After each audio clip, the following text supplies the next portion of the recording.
Okay, next difficult one I think you'll struggle with is question 6 on page 39 and 40. So I just highlighted a few things to look at. So firstly, it says, what is an allele? I don't think you've got any problems with that one. So an allele is an alternative version of the same gene, so that's fine. Okay, this is one that trips people up a lot. It says, explain the appearance of one of the chromosomes in figure 1.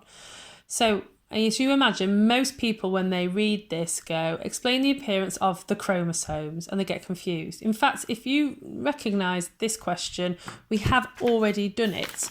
So go back to the first page.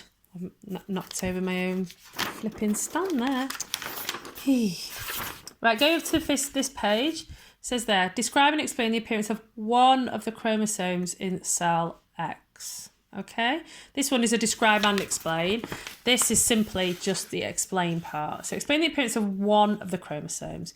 The reason the chromosomes look like that is because they are, they are two sister chromatids joined by a centromere. And the reason they look like that is because of DNA replication. Okay. Next one along here. Some of the gametes formed during meiosis have new combinations of alleles. Explain how the gametes with combinations of big E and little f, little e and big F have been produced. So if you look up here on the actual chromosomes, you can see that the capitals and the lowercase versions of these genes, these alleles are supposed to represent, are not on the same chromosome. Therefore, the only possible way we can combine big E and a little f is if crossing over takes place. Okay, and that's how we've got these gametes down here. So if you look at them, the mark scheme is crossing over. We have exchange of alleles between chromatids. Don't worry about this chiasmata. I think this is an old spec. The chiasmata or chiasma is just a point of cross. That's all. The actual physical point where you can see the cross happening. The next question, it says, only a few of the gametes are going to have these new combinations. Most have the other ones. And it's quite simply because crossing over is a rare event.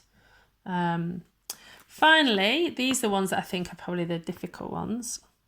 So you've got a cell with 6 chromosomes. What I've done is I've coloured in the homologous pairs. So orange is a pair, yellow and green.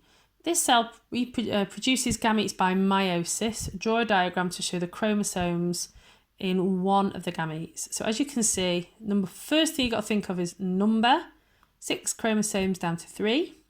Second thing you've got to think about is one from each homologous pair. So one orange, one yellow, one blue. Last question on here.